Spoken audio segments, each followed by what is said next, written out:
আসসালামু আলাইকুম viewers, welcome back to my channel. আজকের রেসিপি কোকোনাট রাইস। চলুন দেখা যাক কিভাবে বানাতে হয়।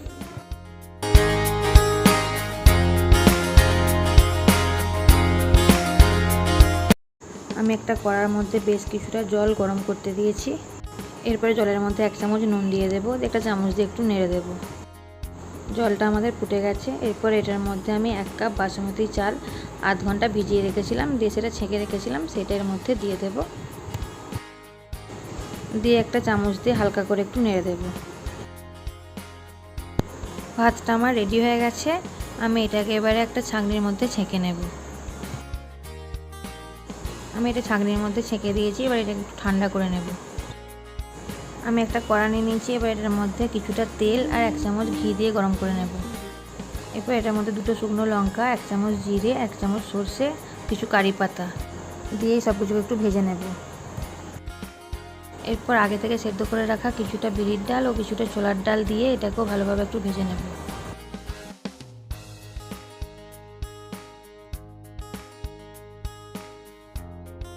এরপর 3টে কাঁচা লঙ্কাকে চিড়ে রেখেছি, সেগুলো দিয়ে একটু নেড়ে নেব। এবারে 1 কাপ নারকেল কোড়া দিয়ে দেবো, দিয়ে এটাকে একটু ভেজে নেব।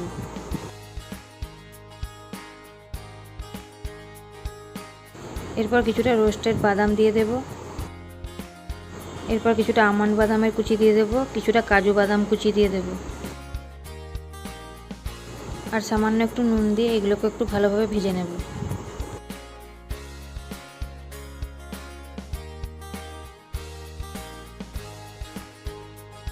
এরপর আগে থেকে রেডি করে রাখা ভাতটা এর মধ্যে দিয়ে দেব। এরপর এটার উপরে 2 চামচ চিনি দিয়ে দেব, দিয়ে সব কিছুকে ভালোভাবে মিশিয়ে নেব।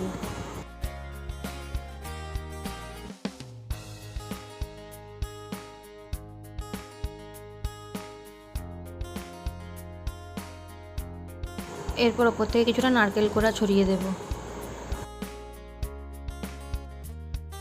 এরপর 2 মিনিট একটু ঢাকা দিয়ে রাখবো। 2 মিনিট হয়ে গেছে, ঢাকাটা আমি খুলে নেব, দিয়ে আরেকবার ভালোভাবে মিশিয়ে নেব।